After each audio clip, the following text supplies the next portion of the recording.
Hey, this your girl 3D Not T, all the way in the NO, already legendary. And this Takeover TV, they got me with this heavy ass belt. Good thing I've been working out. You know I'm strong.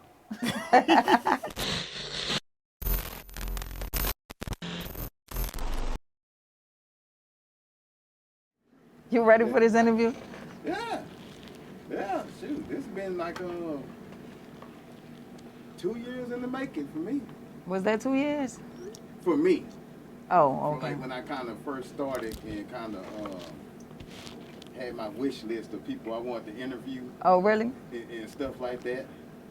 And then I ran across you and like, you know what, I'd like to interview her one day. But at the time I was getting my wish list together.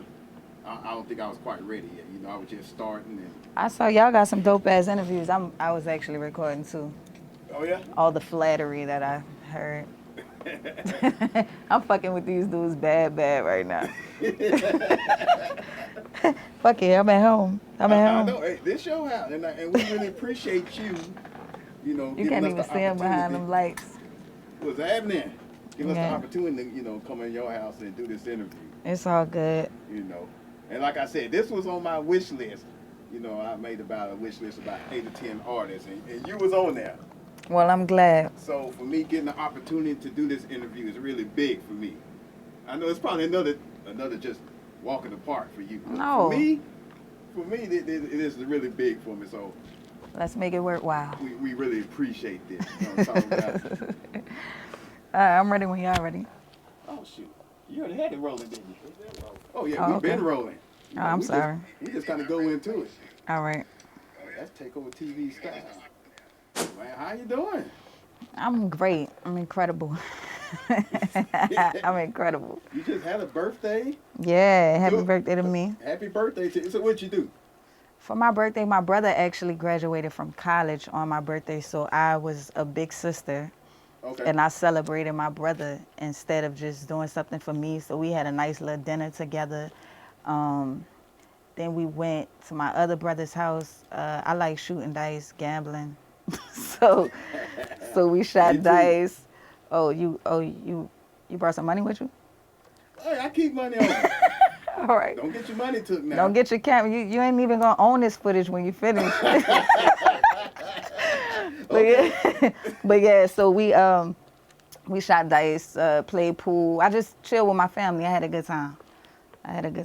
That's cool. It's crazy that you got the same birthday as my cameraman. I know.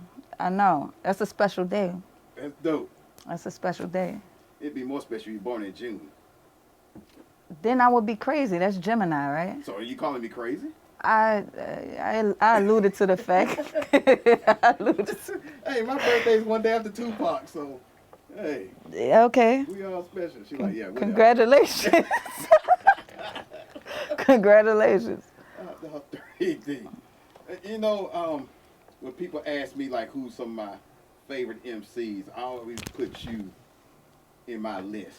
Oh yeah. Because I think you one of the dopest MCs, period. Thank you. And I hate when people put that asterisk like, oh, female MC. If you're an MC, you're an MC, whether you female and male. And I think you kill most males. Yeah. When it comes down to getting on that mic. Yeah. I don't see a lot of your stuff, especially the Monday morning exercises. 3D, come What's on, up? man. Can we get them back?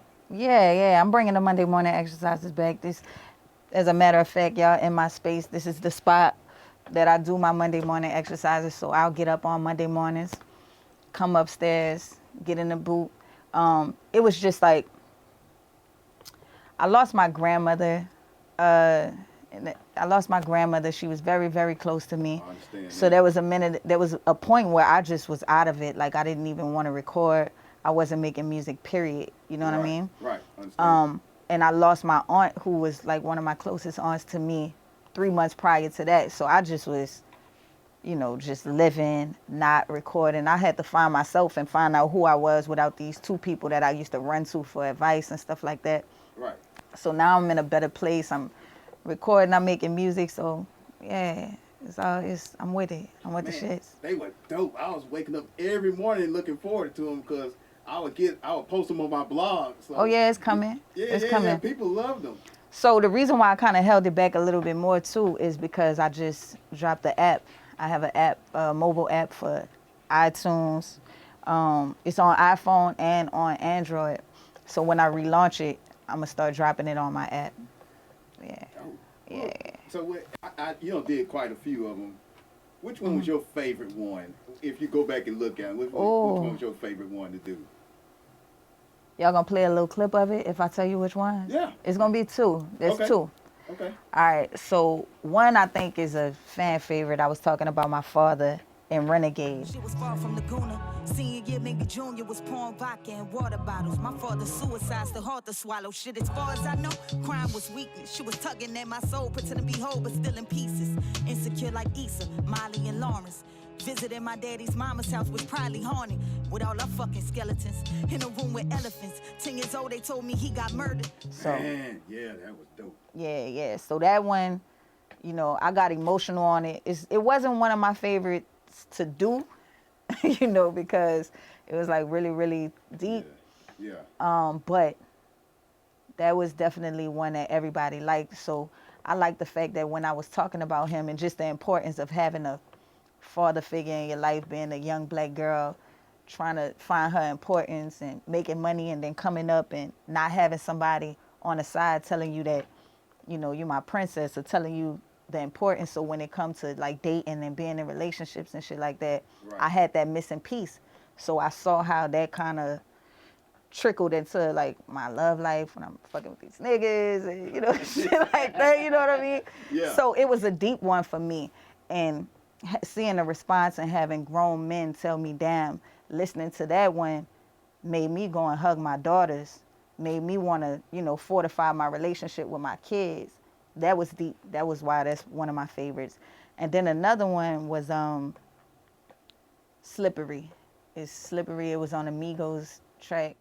Pardon the arrogance, I was an orphan like Madeline. Used to beg heroin, felony charge, still I was carrying. Take up bitch presidents, feeling like Maryland. Now I be burying beats, eat a track like it's Philippe. Your favorite rappers a week, dressing like somebody niece, but in they verse, acting like Meech. It's just because my flow was crazy on that bitch.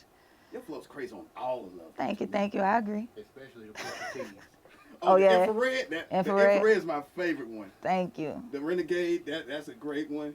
Thank and, you. the one you did to, the one you did to that Chun-Li. Oh, yeah. That was dope. Yeah. That's Yeah. one, yeah. My second favorite was the one you did to Slipping with DMX. Oh, yeah. That was Yeah. fire. Y'all gonna have to run some of them clips. Without a record deal, I still get y'all hits. Even though I never made y'all list, but fuck it. I'm just grateful that I no longer weigh soft bricks, cause I was headed down the wrong way. Like J.R. Smith, rappers they assemble and really seem kinda slow. I'm less Cardi B and more cardio, making laps around these rap chicks feel like Danica Patrick. But more niggas sleep on me than a Kardashian mattress.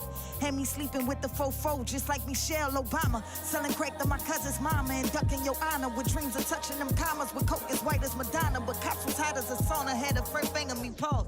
My finger me mean he ain't take his charge. If you ain't never watched these Monday morning exercises, go on 3D Not T's Instagram or Know that. YouTube. Go on YouTube and watch them. Go to my app Okay. and my website, 3dnot.com. Matter of fact, I'm a walking billboard, you know. 3dnot.com, y'all go there. A walking billboard. Yeah. Let's take it back a little bit. So, what was it like growing up, you know, down here I love the culture down here. I love coming down here. Mm-hmm. But, I mean, what was it like growing up, you know, in New Orleans? Because it's totally different than North Louisiana where I live in. Yeah. People have this misconception about how dangerous it is, especially coming up like in the 90s and stuff. Right. The murder rate was sky high. There's this infamous clip of Soulja Slim talking about if you live to see past 1994, then you a gangster, you know. So there's this misconception about how dangerous it was, but to me it was home. I felt safe. You know, this is home to me. I don't know any other way. We're very passionate people here, and I think that kind of spills over into my music. The way that people act down here, you might hear them say, I might tell you something, yeah, y'all coming? You just pulled up? All right, pull in that spot, you heard me? Like, just the way that we talk Right. Like you hear me, it's just authoritative and very passionate, right? So I think that kind of, it has a lot to do with the way that I carry myself. It's a beautiful place. I wouldn't have wanted to come up in any other place. Right. Like I said, I love the culture down there. Mm-hmm. And from the outside, me growing up in East Texas, all this stuff, that's all I used to hear about New Orleans was the murder rate. Man, don't go down there. Yeah. You're going to get killed, robbed, or something like that. I'm like... I mean, that's definitely a true thing. It was dangerous, and it's still dangerous, but ain't that any it's major home, city? though. Yeah, it's home. Right. It's home. It's home. Right. It's home. Now, I saw on your documentary where you had did some work with KLC. Yeah, KLC. So how did you first end up meeting him, and how's that interaction? Because he's a legend. Hell yeah. Hell yeah. I'm fortunate enough to have relationships with a lot of people, not just from the city, but a lot of great producers, a lot of great artists and stuff like that. And KLC he was as big as they come. Yeah. You know what I mean? Right. And his family, I grew up on Delashay Street in the 3rd Ward. So the block over was the Parkway. So I knew that he stayed there. I knew his family stayed there. I think it was his mother-in-law's house or something. So I would see him, and I'm like, I'm young. I'm maybe like 13, 14. So I would walk past the house because I know his cousins and stuff were outside, his friends, whatever, family. Mm-hmm. So I'm just walking past with my headphones on, and I'm doing this. You know, when you do that type of shit, people think like, oh, she rapping. Yeah, she rapping, right? Yeah. So they still ain't fuck with me. They ain't hit me up. So I said, I'm gonna take the headphones off because they might thinking I'm rapping somebody else shit, you know. So, right. So I started going around there just rapping, and one of the guys was like, you always, what you doing? And I ended up battling somebody around there in the neighborhood, and they ended up telling KLC.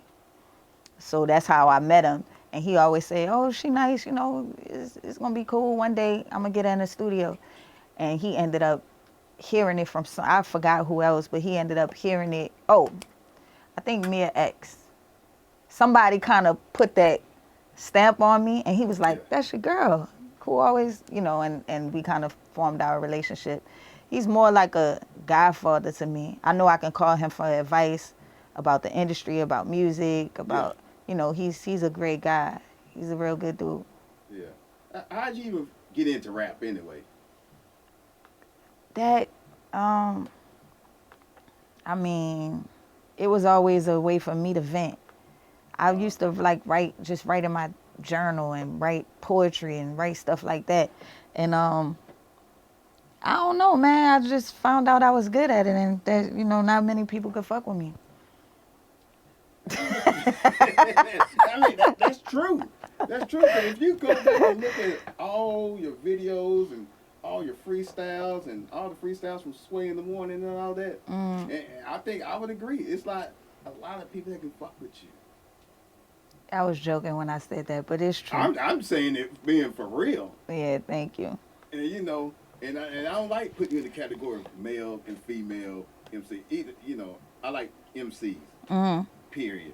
But you know, the way things are on social media and stuff, they like to define who's the dopest female MC. I get it. I didn't get it earlier on. You know, they used to kind of bother me earlier on when people would say, she's dope for a female. That's sort of like somebody saying, she pretty for a black girl. She pretty for a black girl. Yeah, Hell yeah. Yeah. That's disrespectful. You got me fucked up. Yeah. I'm just dope, or I'm just pretty, or I'm just whatever this. You don't have to give me this other little, you don't have to make this notation by it, you know. You in an extra box. Yeah, trying to pigeonhole me, but it doesn't really bother me now because it's true. I'm a female, so yes, I have a vagina. Yes, I have breasts. I'm a female. Right. You know what I'm saying? But that does not negate the fact that when it comes to spitting, I take this shit seriously. When it comes to having substance in your music, your lyrical ability, just the content, there's a lot of guys that's not taking it as seriously as I do, and they aren't as good as I am with it. You ain't lying. So you can say, yes, she's good for a female. That means you must be extra trash if you do. You must be extra trash. I gotta add something to that too if you add, you know what I mean? Right. I look at you as a pretty female who can rap. I look at you as a person that can rap that looks pretty. Thank I you. put the artistry in front of everything else. Thank you. Because that's what you are. I mean, you're an artist. Thank you. One of my favorite artists. Thank you. One of my favorite artists. Boy, I love this, man. This is like... Anyway, I gotta get in my own zone sometimes. That's good. Anyway. Y'all feel comfortable? Y'all good? Yeah, we good. You know this. She even gave me some Crown Apple to drink. Y'all can't Oh see Lord. me. But Yeah, I'm glad. Are you a football fan? I am not. You know what? So you're not a Saints fan? To be honest with Or you, do you just kind of just support them because you're from New Orleans? I support them because I'm from New Orleans, of course. All of my friends are Saints fans. They have Saints watch parties, and I'm in there answering emails on the phone. Like they get mad, they get angry at me because I'll handle business during the game. And one of my friends, she was like, "Girl, nobody answer the phone during the Saints game." I'm not that deep into football like that. I might watch the Bird Watch. Sorry, I probably shouldn't say that. Because you're a business woman. Yeah. And business women handle business. Yeah, but I mean, a lot of my friends, some of my friends, they in corporate America, some of them was in the streets, all of this, but everybody I know that's Saints fans. And I'm not that deep into football. It's not that deep. I mean, it is. For some people, it's religion. For some people, it ain't. No, I just like to watch the dudes run back and forth down the field. But That's all it is to you. That's all it is to me. I just want. want, I gotta watch that, but that's it. And it is what it is after that. Yeah, I'm fans of certain football players, but that's it. Understandable. Mm-hmm. I get that. When Katrina hit, did it affect you personally? Did your house flood? Any of that? So that was my first spot. When Katrina hit, I was just getting out of school.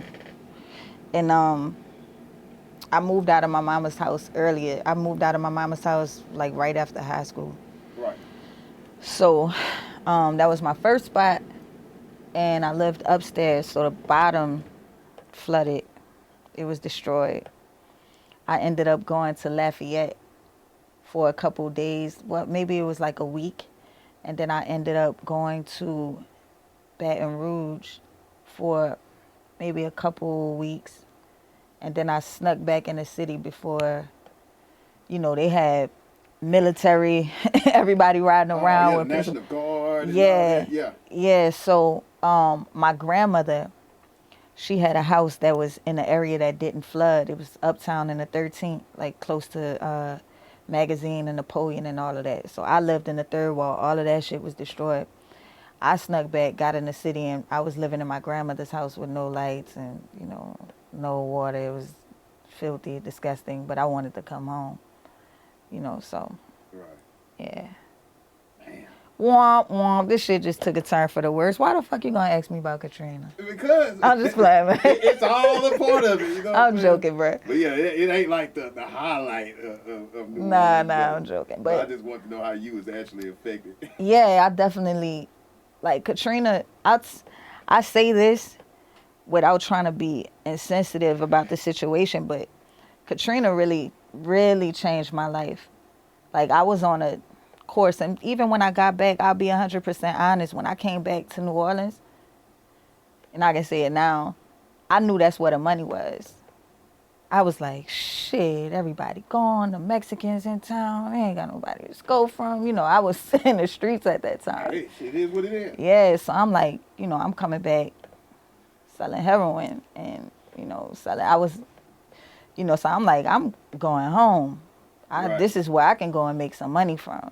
I know that the streets are deserted. The people that's there, they're working. It was an opportunity for me.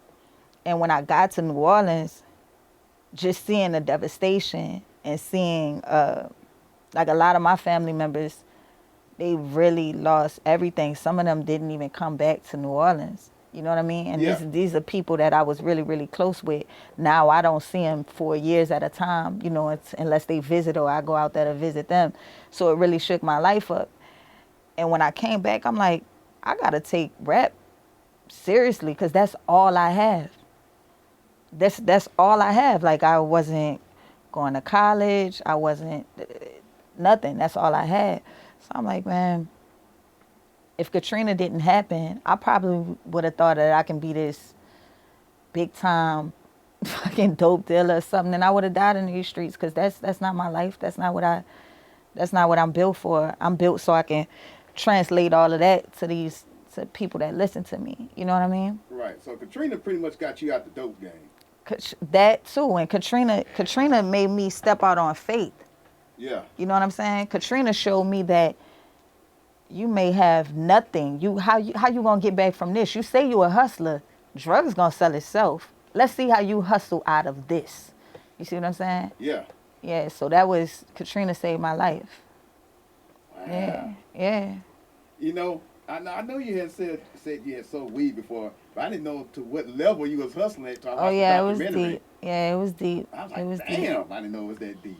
Yeah, I mean, only because, and this is not something, you know, when you listen to my music, you know that I don't say these things to glorify it. I'm a grown woman. I'm not somebody that's telling you to pop pills and, Exactly. you know, be in the streets. I'm not, that's not my wave. The way I grew up, my daddy, my mama, they both was hustlers. They used to sell a lot of work, you know, and then they started using their own supply. You know what I mean? Right. So I was always a logical person, even very young. So I'm seeing that I went from having the Jordans, the road chains, all this stuff, right? Yeah. And then when they started using drugs, these things are vanishing. All of these amenities, they're vanishing. And you start to pay attention to that as a kid. So now I'm realizing, damn, well, the lights off. These natural necessities. Now it's not just the Jordans anymore. Like, things are disappearing that I need. So you pay attention to the trail and where is this going? And it was going to the dope dealers because my mom and my daddy was on drugs. So it went from them being that to them, you know, succumbing to their addiction. So naturally, I'm like, well, fuck, I gotta bring it full circle. I gotta hustle too. I gotta do this to somebody else, mama. They mama money gotta come to my house because we need these lights on. We need this. You see what I'm saying? Right. And that was by force, not by choice. That wasn't by choice. You know what I'm saying? Understood. Yeah. Understood. Been there. Yeah. Yeah. Fast forwarding, I think 2 of the dopest videos you ever done was Maria and Who Can I Run To? Oh, really? Yeah. To me. Mm-hmm. How did you create, what was the thought process behind those videos? I mean, it tells a story, but what made you create both of those, you know? Okay, so who can we run to first? I wouldn't consider myself a conscious rapper. I'm a rapper that's conscious of things that's going on around me. Yeah. So I have 2 brothers that I adore, and seeing young black boys getting murdered in the streets by cops, I'm like, well, who the fuck we supposed to run to? Who do we call? You know what I'm saying? So when I wrote that song, it was just like speaking about the fact that I don't feel protected. And then you seeing, this was before the Sandra Bland murder, and this was before like some of the women that was getting killed. You seeing a lot of these young black boys getting murdered in the street. So I'm like, as a black woman, as a woman in general, as somebody from my community, the way that I grew up, when they looking at you as a threat, who can I run to? So that's why I wrote that song. And it's just coming up with the video, it was kind of easy. A lot of people say, oh, some people had problems with that video because they like, oh, she's naked in the video. But telling the story. The nakedness was trying to show vulnerability. Right. Like slaves running away. You know, I'm in the woods and I'm running away, and there's nothing that I thought about. I wouldn't think about. Oh man, you should have saw some of the comments though. The comments was like, oh, she's dope, but I don't understand why it's art, man. You know what I mean? Right. It was art. As far as Maria, I don't really like to talk about how I came up with problem. Maria. You know what I'm saying? I think if you haven't seen Maria, then you should definitely go and check it out. It's a song that's real personal to me, and yeah, it's personal to me. So if you listen to it, it kind of details it. You know, Maria is one of my favorites too. That was super dope. Yeah, But seeing you in that news, I was like, ooh. Yeah. She really telling the story. Yeah, I'm like, ah. Sometimes it's, you know, my thing. I don't consider myself a one-dimensional artist. I So don't think so. yeah, so whether I'm making you laugh, whether I'm making you dance, whether I'm making you cry, whether I'm making you think, whether I'm making you want to go in the club with your nigga and dance on them, take them home, pop them off, you know, whatever. I just want to you like that part. I just want to provoke something. Like I want to be an artist that can provoke some sort of emotion. So I'm an emotional person. Right. I think that's probably one of my best qualities. I don't have a problem like bearing it all. Right. So sometimes I might feel a certain way, and I might be in my feels where I can create a song like Who Can We Run To? Sometimes I can create a song like Worth It, where I was talking about being in a relationship and, you know, submitting to a man and all that type of stuff. Like Right. I have club records. So it's all about my emotions. That's why I take it so seriously, you know? You know, because my wife, she know of you, but she don't really know you, and she asks me like, does she rap, make music like Megan Thee Stallion? I said, you know what? I said, go to YouTube and just listen for yourself. I wasn't gonna even tell her, you know what I'm saying? Like, just go listen for yourself and form your own opinion. Mm-hmm. But in reality, no, you don't. Yeah. You know what I'm saying? Well, yeah. I don't know what her definition of what Megan Thee Stallion does. What she think? Because Megan Thee Stallion does a lot of. I'm trying to categorize it.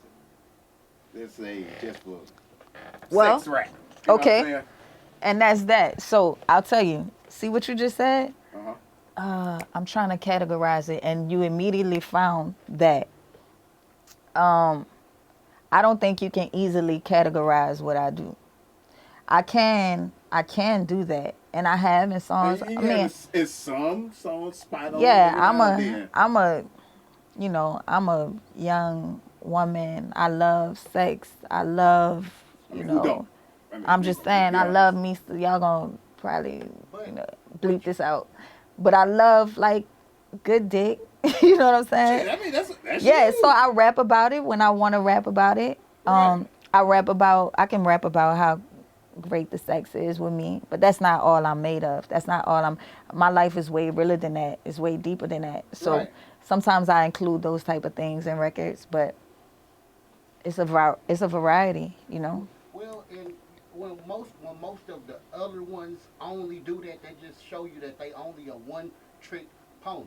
Yeah, or what I've learned because I'm fortunate enough to now be able to write for a lot of different artists, like ghostwrite for a lot of different artists.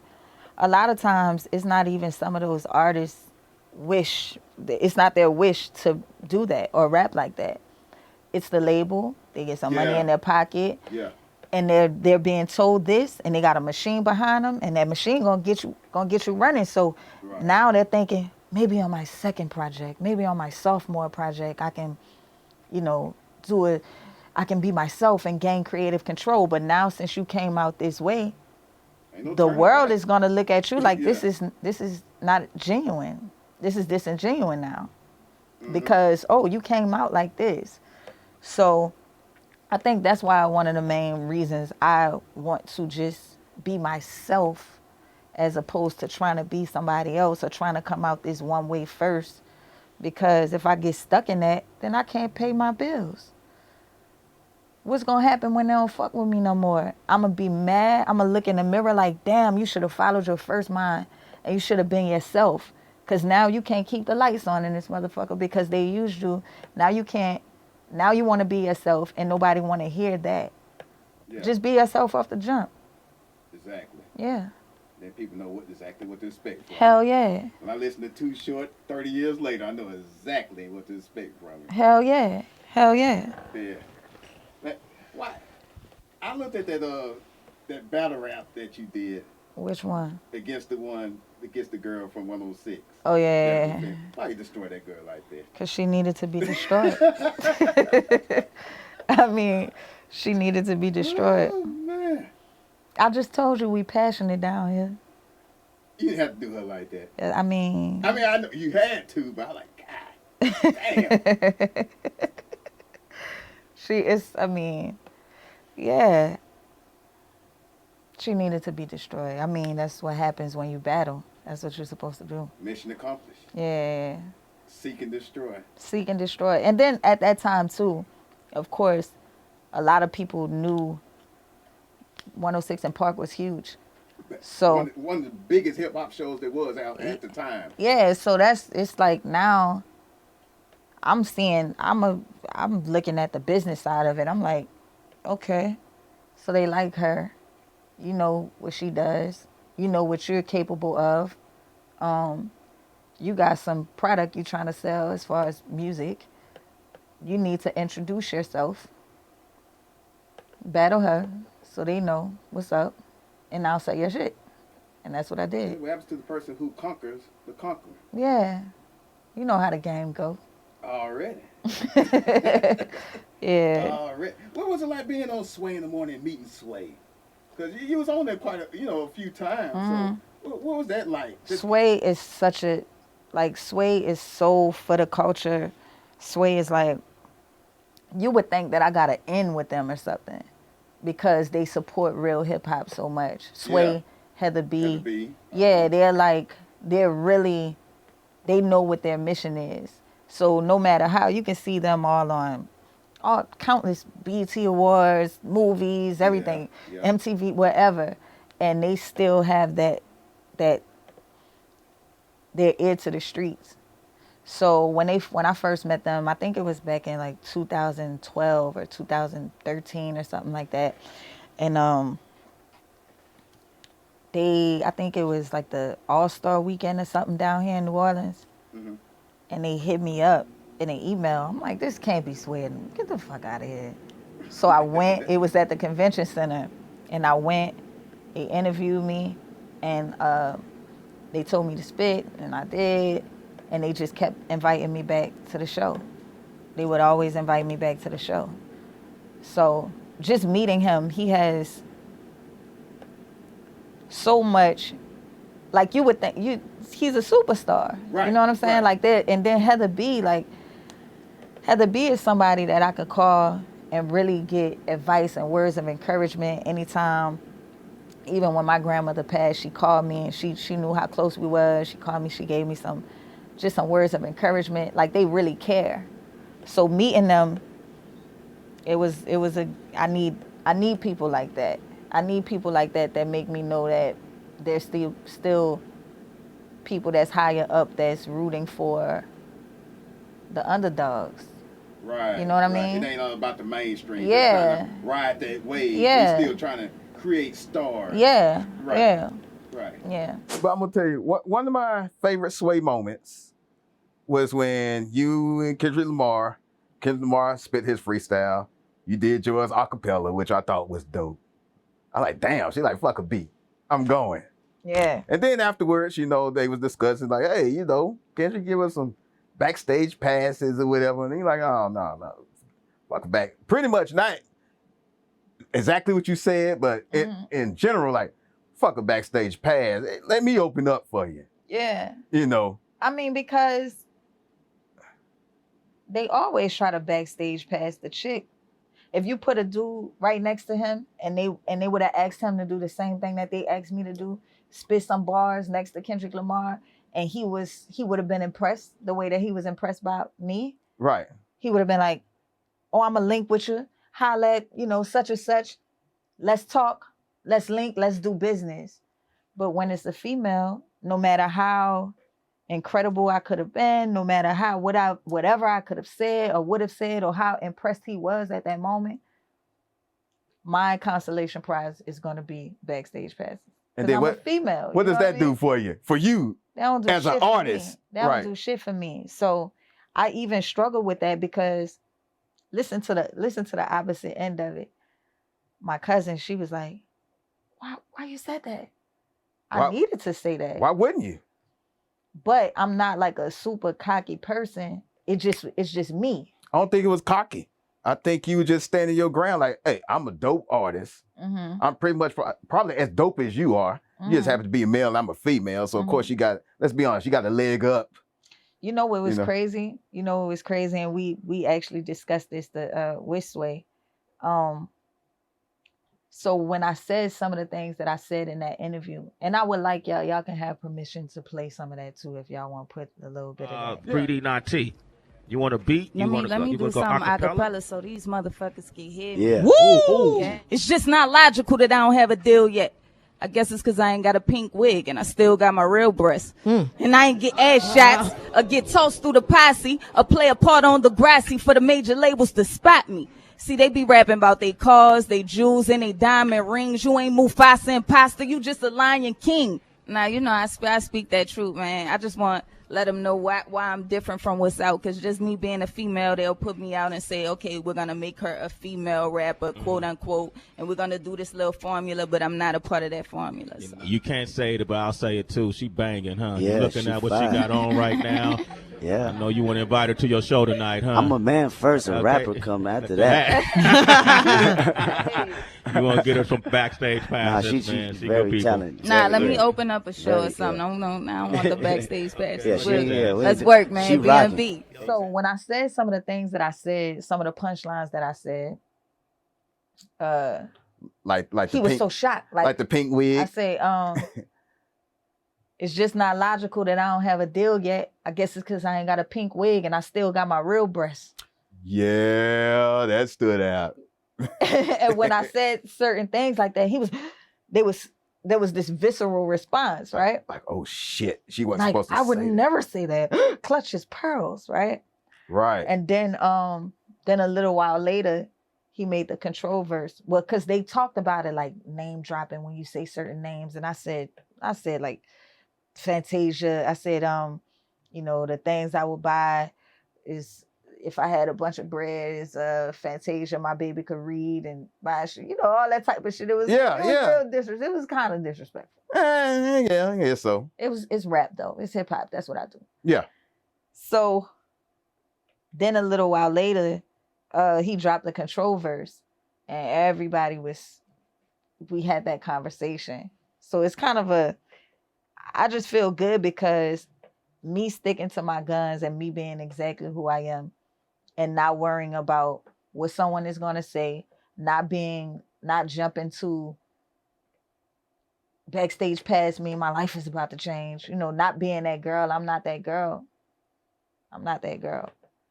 So I'm glad that I can just, you know, be who I am. I thought that was cool of you. I actually liked it. Did you? I'm up there chilling like, yeah. Tell them niggas that I don't want no goddamn backstage pass. But you know, sometimes when you respond like that, they think you're a bitch or they think you're fuck that. You're the angry black woman. So as a female, especially as a black woman, you gotta. I think you have to do that. Yeah, you gotta do it. But to weak men, they not gonna respect that. Weak men don't respect a woman that's strong. And weak men, there's a lot of them in the industry. I believe it. There's a lot of them in the industry. But I applaud strength.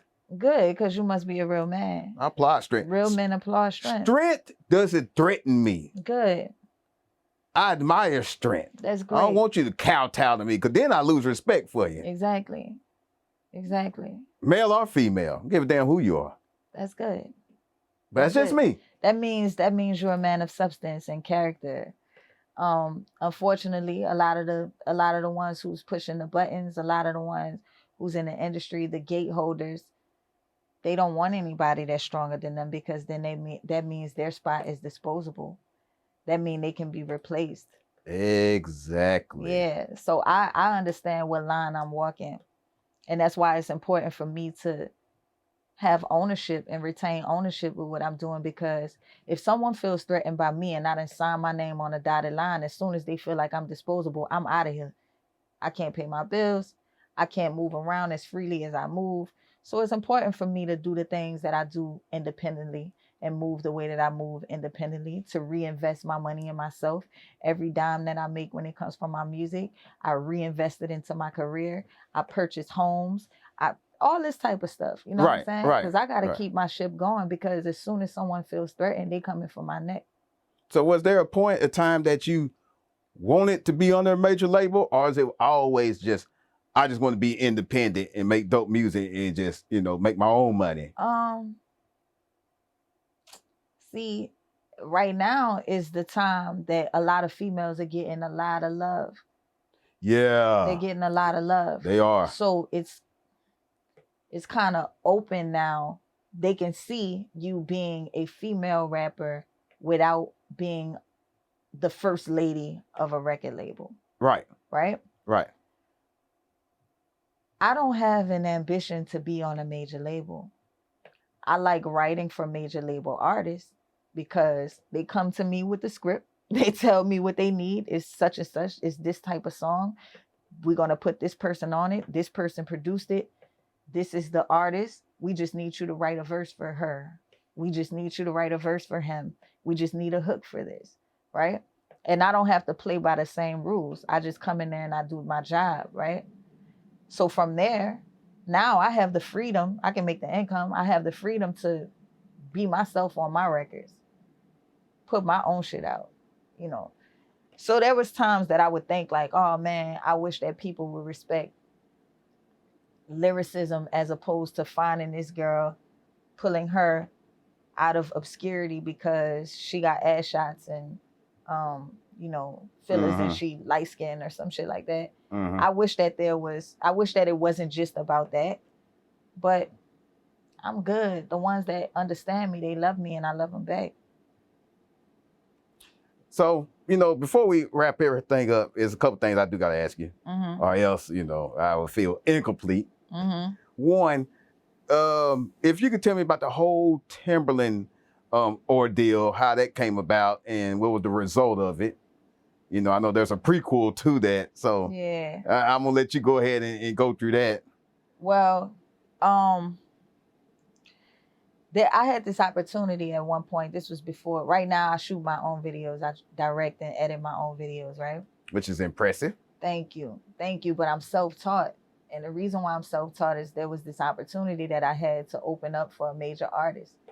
He came down in the city. The promoter was like, we hear a lot of stuff. You moving around. We want you to open up for him. And we putting on a tour. But all we need is some footage. We hear about you, but we need some footage just to see what you do, like how the crowd is, right? I'm like, all right, cool. I had just did a show maybe like 2 or 3 days prior to that. So I'm like, oh, I know your boy. He recorded the show. I hit him up, and when I told him about the opportunity, he tried to text me. Like, he really tried to, he knew that opportunity was tied to him. Using his leverage. Yeah. Yeah. So me being who I am, I'm like, okay, I need to learn this component of my career. I don't know anything about shooting videos. So instead of paying him this money and now I got to be bird fed, and anytime I need this, I have to be bird fed, I'm going to get taxed. I took that money and I went and brought my own camera and I just fed myself knowledge instead. So I started shooting my own videos. It took a time. I was teaching myself. But one of the first couple videos that I shot was a video called Switch. And I was rapping to a bunch of Timberland tracks. Every time the beat would switch, I would change my flow and I was kind of battling myself on a video. And it kind of went viral. It went on World Star. Timberland's barber saw the video, sent me a message, and he was like, yo, I work with Timberland. He just saw your video. They want to fly you out here. This the same day. Like, they want to fly you out here to Miami, the Hit Factory. So I was out there that night, and I worked with Tim I just thought I was going there. I'll tell you how this, I don't even speak, like, you know, I haven't even explained some of these things. I spoke about some of these things, but I remember going out there. I had like 3 outfits because I'm thinking I'm supposed to stay there for 2 days. So I'm bringing an extra. I'm like, Yeah, you might know, a go couple out. extra things or whatever. Yeah. So I go out there. They pick me up from the airport. We drive to the Hit Factory. I tell you no lie, Timberland, Missy Elliott, and Justin Timberlake were standing outside talking. Oh. So I'm pulling up. I'm like, you got to go through a gate when you get to the Hit Factory. 3 heavy hitters. So I'm looking, they talking, they laughing, doing, shooting and shit. And I'm like, I know you fucking lying. Like, you know, I'm like, damn, I ain't even bring my good clothes. You know what I'm saying? Like, damn, why you didn't tell me these people gonna be here? I'm pulling up and I'm hopping out. And they embraced me like they knew who I was. Like he had showed them and he was telling them, oh, this is the girl. And I ended up staying there for 10 months as opposed to 3 days. And of course I went back, I went back home every couple weeks or whatever, but we ended up from there, we ended up going to Virginia and working out of his studio for a long time. And things were, it was interesting because at the same time, that same video, a lot of other labels saw that video at the time. So they was coming to me, but by me being out of that, they calling me, and by me being where I was and working with them and feeling like I was forming a relationship with them, when I would tell them, I'm like, yo, such and such just called me and they have relationships with these people. So right. Things was happening to where I'm thinking I'm being loyal because I'm coming from the streets and I'm fucking with these people. You know what I'm saying? Yeah. So it's like I'm being honest and I'm being real as opposed to being a businesswoman at the time and taking those meetings or forming these relationships myself. I was, you know what I'm saying? Yeah. So with that being said, when things started to happen, now I was told that, oh, we're going to put you on, like, it's going to be a probationary thing. Don't worry about signing. We just going, and I started writing for other artists. And then when they saw a lot of other people coming towards me, it was more like, okay, here's the paperwork. So I had to look at that paperwork, and it wasn't something that was conducive of who I was trying to be and where I was trying to go with my career. If that makes sense. Does that make sense to you? Plenty sense to me. Okay, good.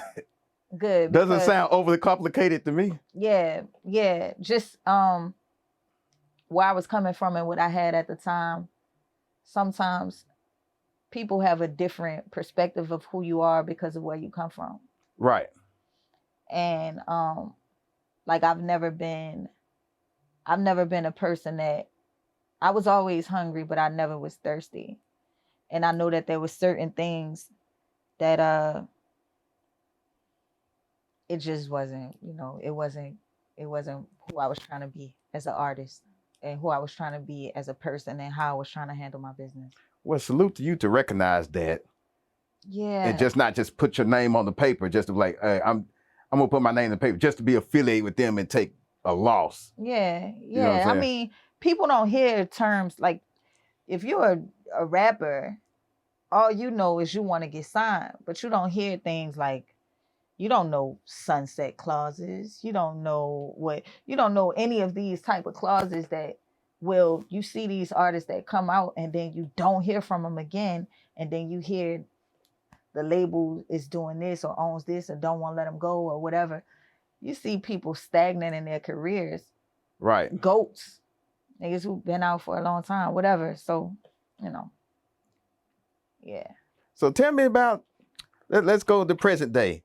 Tell me about your businesses that you got going and what you got coming up. Stuff because then there's like the Russell Simmons and doing the deal with Steve Rifkin. Man, I know you got so much stuff. Yeah. And this interview could probably last a whole another hour. It can, but yeah. So presently, I'm working on a project right now. PJ Morton is executive producing it. PJ Morton is this Grammy Award winning songwriter, producer, R&B artist, soul artist, and he got some dope ass tracks, and I've been working with him on some stuff. and we're gonna put that project out.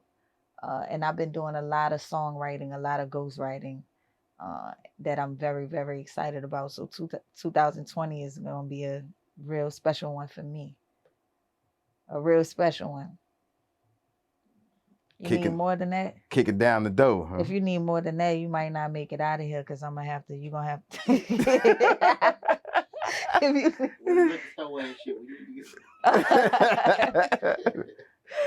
I had a good time with y'all. Yeah, like I said, man, I could have went into so much difference. Go ahead. I gotta make sure I say this too. Of course, like I said, my app. Throw me one of them bags from over there. I will do that. Right behind you. Yeah, that one's fine. You can throw it. Oh shit! You really threw that bitch. Well, you said throw it. My bad. Can you see any of this on camera? Not this. He can edit it out. The floor. No, he can't see the floor. You can't see the floor. All right, bam. We're gonna cut from here. My bad, people. I really threw it. Nah, it's all good. So look, this right here, I got a bag full of these. It's looking like some dope right now, but I got a bunch of different colors. And what I decided to do is, not a lot of people buy physical CDs anymore. Oh, no. I always thought it was important to, when you stream music as an artist, the artist, I can't see where these people live. I don't know their name. All I know is their territory, what country they come from. Right. So I always thought it was very important to engage with my fans and like build relationships because I want to know why you fuck with my music. This is my livelihood. I want to know why you like my stuff. This is data, information, right? Right. So instead of just streaming my stuff and then selling physical copies, I came up with this idea to put my stuff on this USB. So this is a USB wristband.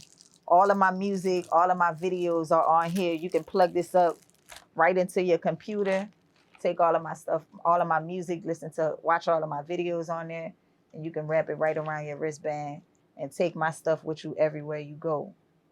If you have a car that you got is USB accessible, pop it right off, plug it into your USB in your car, my music gonna pop up, and you can listen to all my stuff, watch all my videos. I have a 30-minute documentary on here, a bunch of vlogs, a bunch of behind the scenes. Dope documentary, by the way. Thank you. And my whole catalog is on here. I got over 7 albums of music on here. So I just thought this was something dope. You can get this from my website, 3dnot.com/store. And I also have an app that a lot of I drop music on there very frequently. The Monday morning exercises, that's going to be the home for the Monday morning exercises. Oh, thank God they coming back. Yeah. I need some stuff to post on my Instagram. know that. So all of that, that's what I'm dropping now. And so I'm just going to be dropping a lot of singles, a lot of dope songs, putting them on an app, putting them on here. And then I'm going to roll out that project, that album. Yeah. Yes. It's a plan. Yes. But 3D, man, thank you. Thank you for coming. Now y'all got to get the fuck out of my house. Make sure that's on camera. How she got us thrown out. But we appreciate you let us, be in your space. It's all good. And we appreciate the interview. We definitely got to do a part 2 because there's another list of stuff I want to ask. But I'm with it. You got things to do. I'm with it. So, hey, you hear? She said we get a part 2. We got it on camera now, so you can't back out of it. Oh, what y'all gonna take me on Judge Mathis or something? Hey, there's plenty of them judge shows. I find one. I'm gonna get my part 2 one. Nah, I enjoyed y'all. Y'all, this is. I don't really like doing interviews, but y'all made me feel super comfortable. Man, that's what's up. In her studio. Yeah. Where the magic happened. So I tell you what, toast to you, 3D. Thank you. And there it is. Thank you. And there it is. Already legendary. I'm out this bitch.